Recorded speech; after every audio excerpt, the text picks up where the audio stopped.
Le voilà, le pack numéro 2, Tupac, comme le rappeur décédé, paix à son âme, le pack de Jurassic Park de cette gamme collaborative.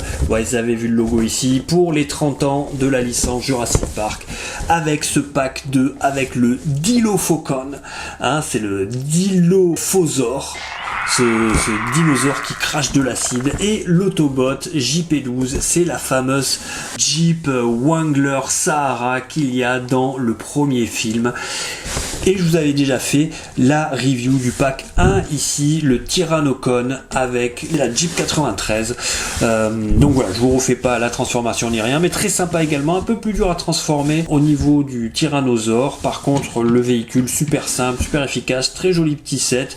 Mais là, celui-là, c'est clairement un clin d'œil, vous voyez, à la fameuse scène où Demis, le programmateur corrompu, s'enfuit avec les embryons cachés dans une mousse de rasage là, et il se fait cracher de l'acide dessus par le Dilophosaur, et qui là va se transformer en robot. Donc c'est un super clin d'œil. C'est aussi une licence Jeep officielle, donc ça veut dire qu'on aura un super mode véhicule normalement. Des fois c'est aux dépens du robot, on l'a vu par exemple dans ma dernière review sur Mirage du film Rise of the Beast, qui est lui sous licence Porsche.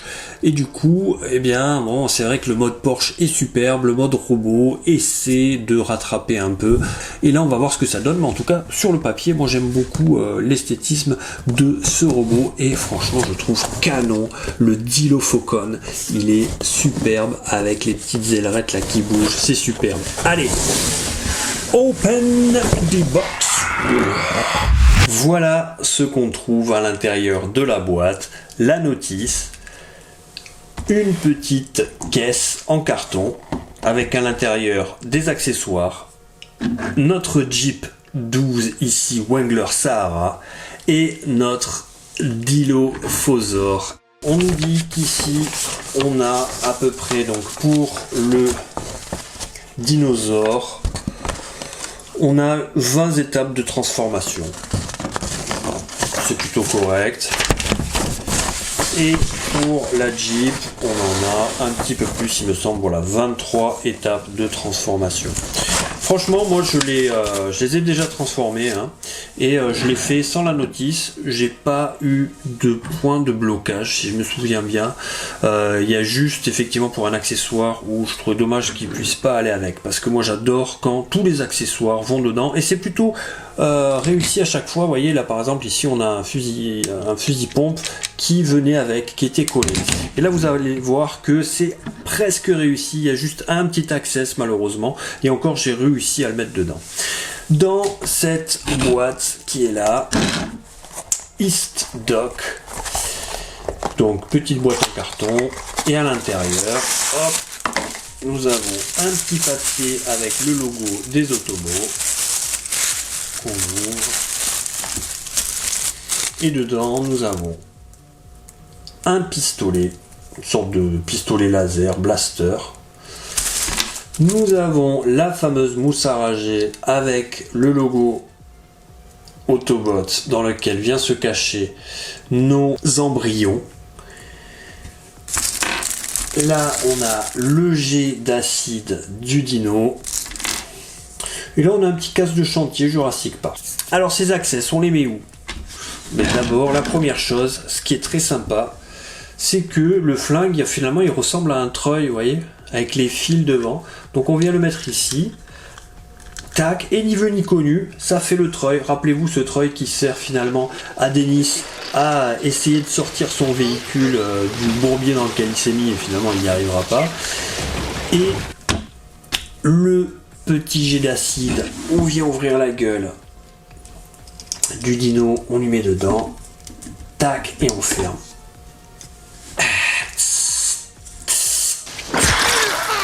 Sympa ces petits détails là.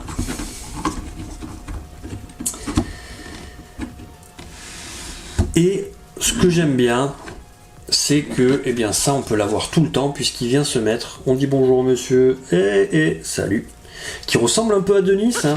C'est génial.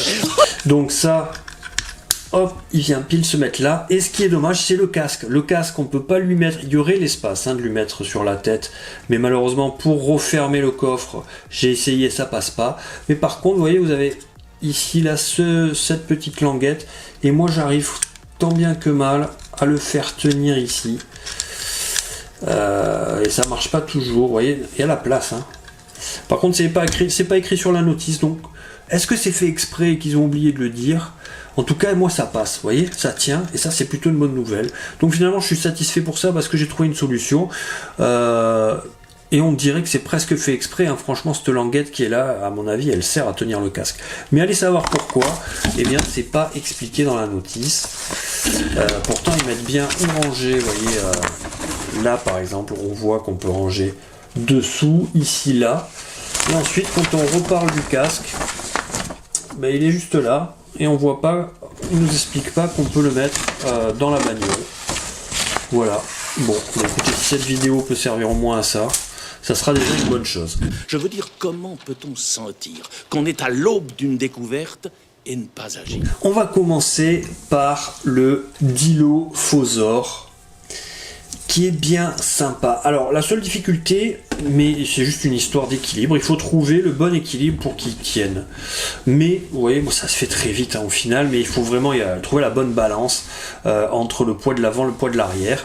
Et ce qui est bien, c'est que les articulations sont fermes, en tout cas pour le moment. Donc, eh bien, ça bouge pas trop. Et ça permet de trouver la bonne position.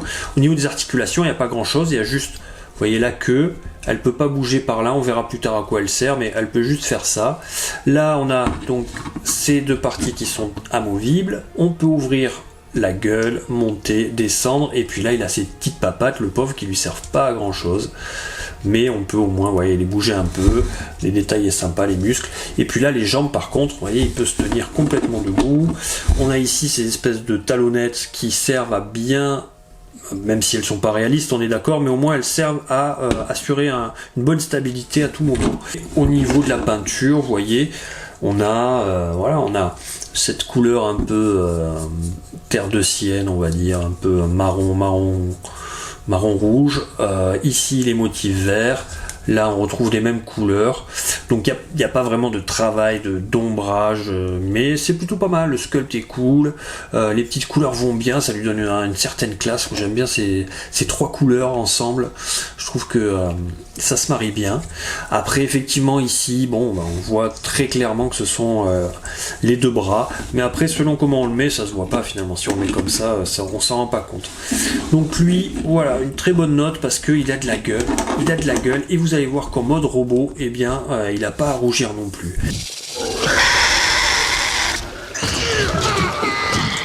La Jeep Wrangler Sahara, coup de cœur, super bien respecté, forcément sous licence officielle, donc on n'a pas trop le droit à l'erreur, c'est validé. Et là on a la petite plaque avec le numéro, et franchement elle est très jolie. Très jolie, franchement, on dirait pas que c'est un Transformers quand on la voit comme ça, elle peut très bien passer pour un modèle réduit. Le seul petit bémol, c'est un petit peu, les bras, ici ils n'ont pas trop réussi à camoufler les bras, c'est vrai que là normalement il n'y a rien dans la vraie voiture, mais bon forcément on peut pas trop demander non plus. On a les deux bras qui sont là, c'est toujours un peu le même problème, comme sur le Dino, les bras gênent un peu, mais en tout cas très joli. J'aime beaucoup le fait qu'ils aient utilisé le blaster pour faire le treuil et les vitres transparentes. On voit là, c'est aussi sympa, c'est qu'on voit le volant, on voit les sièges, le siège arrière, le pneu, on retrouve la plaque d'immatriculation derrière, la même que devant, les touches de couleurs. Je trouve que vraiment les couleurs se marient très bien. Il y a un joli petit choix esthétique, c'est cohérent avec le film, mais franchement les jouets sont réussis. Alors effectivement l'échelle, normalement il fait ça, la vraie taille, si on se base sur le film, c'est ça. Autant celui-là, on est presque sur l'échelle je suppose, mais celui-là pas du tout. Bon d'accord, on pourra pas recréer la scène, on va dire, sinon il y aura un petit problème d'échelle, mais franchement ils n'allaient pas faire un tout petit robot, il fallait qu'ils en fassent un grand. Vous allez voir, une fois qu'ils sont transformés, ils ont la même taille les deux. D'ailleurs en parlant de ça, eh bien c'est le moment de transformer. Honneur aux bêtes pour la transformation. Hop, on lui enlève son petit crachat, d'acide. On lui enlève ces deux collerettes ici. Et ensuite, hop, on tire. On range là. La tête, elle va passer devant. Ensuite, on descend ici. Et vous voyez ces parties qui servent de cuisse, ils vont venir ici et se mettre sur l'avant de la jambe. Comme ceci. Voilà. Ensuite, la queue, on va prendre cette partie-là qui va se transformer en canon blaster. Ça va être son arme. On va libérer les bras comme ceci. Et là, on a la tête qui se cache ici. On va ouvrir derrière pour libérer la tête qui est là. Ça passe devant. Hop. Ça fait ça. Et en gros, on y est. Mais c'est pas fini, on va l'habiller pour qu'il soit encore plus beau. Ça comme ça. Ça comme ça. On lui met son blaster. Vous voyez, si vous avez vu, c'est super rapide, super intuitif. J'ai pas suivi la notice du tout. Il y a peut-être d'autres façons de le faire, je pense. Mais ça, c'était vraiment facile. Je l'ai fait comme je le sentais. Hop, on remonte la queue derrière. Et voilà, on a notre Dilophoca qui, franchement, il a de la... Moi, j'aime bien. Il a de la gueule. On peut même le lever ici si on veut avoir comme une double tête. Ça tue. Franchement, il est réussi dans les deux modes, hein, et ça c'est pas. Bon, je vais pas être mauvaise langue en disant que c'est pas souvent dans les Transformers, mais on peut avoir une préférence sur un des deux modes. Et là, franchement, je kiffe les deux. Je le trouve aussi stylé dans le mode robot que dans son mode alternatif Dino. Donc une bonne note, hein, pour celui-là. Franchement, je lui mets un petit... Allez, 8 sur 10, c'est quand même une très bonne note. Pourquoi ? On aurait pu avoir une arme un peu plus stylée, parce que là c'est facile, hein, ce truc là on le connaît, c'est pas très esthétique, cette queue qui se transforme en arme. Bon, moi on s'en sert, elle aurait pu rester derrière aussi, mais bon, ils en ont fait une arme, donc c'est quand même pas mal.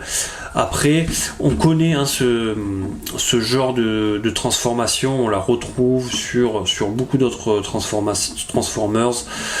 mais ouais, ça passe bien. Je lui mets un bon 8,5 parce que il me plaît dans les deux modes, et ça c'est déjà cool. Transfo de la bagnole. Allez, on s'enlève le blaster direct. Alors celle-là, elle sera un petit peu plus compliquée, mais pas des masses non plus. On peut ouvrir les portières, ça c'est cool. On va enlever ça pour pas que ça nous gêne, mais on va s'en resservir après. Donc là, j'ai enlevé tous mes accès. Là, ce que je peux faire, c'est libérer toute la partie supérieure ici. Voilà.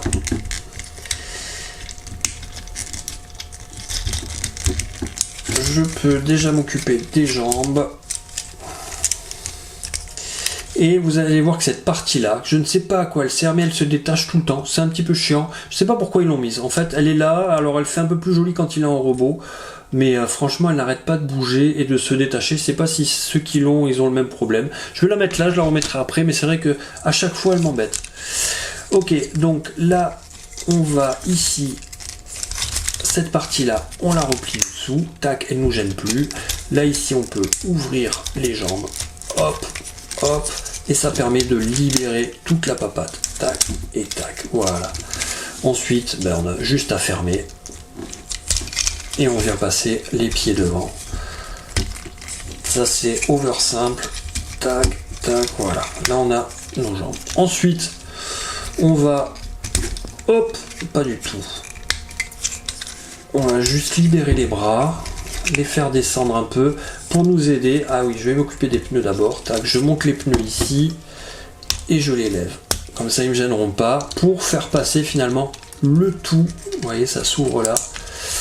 Et on va faire passer tout l'avant du véhicule devant pour faire libérer la tête, une transformation assez classique qu'on trouvait déjà dans les Transformers G1, mais c'est bien de garder ça. On avance un peu les pneus pour pas qu'ils gênent, et là normalement, clac, on a entendu le clac, ça vient se sertir, on remonte On lève ici, hop, pour faire les épaulettes, on va dire. Tac. Voilà là. Et ici, on a nos deux bras, on a nos jambes qui sont là. Qu'est-ce qui nous manque? Pas grand chose. On peut monter ça un peu plus à mon avis. Voilà, on ferme derrière. On va lui mettre son petit casque de chantier. Alors vous voyez, cette pièce là, effectivement c'est plus joli quand elle y est, mais franchement à quoi elle sert? Je ne sais pas, et surtout qu'elle se détache tout le temps. Voilà, on va lui mettre son gun, tac, comme ceci. On peut lui mettre dans l'autre main sa mousse à raser et son petit casque de chantier parce qu'il pleut. Et voilà. Il l'a fait. Il y est arrivé, ce vieux dégénéré. Mais il est sympa, c'est le chumby, quoi, le petit pote, rigolo. Que du positif, je me suis régalé, vous avez vu, je me suis amusé à les transformer. Je vais m'amuser à les retransformer encore. Deux jolies petites pièces. Autant ces deux-là, vous voyez, lui, je m'amusais pas trop à le transformer parce qu'il est chiant à transformer. Ici, on a une sorte de plastique un peu souple et qui tient pas bien en place. Je me souviens que celui-là, il est pas évident. Il y a quelques manips un peu qui sont un peu ardus pour le transformer. Celui-là, non, celui-là, c'est du plaisir. Mais là, au moins, les deux, ils sont faciles à transformer. Je dis pas que j'aime pas quand c'est pas compliqué. C'est vrai que j'ai des Transformers beaucoup plus compliqués que ça, mais c'est pas ce qu'on demande à cette gamme-là. Et en tout cas, ces deux-là, ça a été un vrai plaisir. Je ne peux que vous les recommander. Le prix est un petit peu élevé, mais il faut comprendre qu'on paye 2 licences et qu'il y a de l'engineering quand même, hein, parce que c'est ça qu'on apprécie aussi, c'est-à-dire qu'ils ont été bien pensés, ces petits pères-là, pour la transformation, pour avoir les deux modes, licence officielle Porsche. Donc voilà, je ne peux que vous les recommander si vous êtes un amateur, si vous appréciez Jurassic Park et les Transformers, c'est définitivement pour vous. Pensez à liker, commenter et vous abonner si c'est pas déjà fait. Merci d'avoir regardé la vidéo jusqu'ici. C'était Monsieur Toys. On se dit à plus pour une prochaine. Ciao.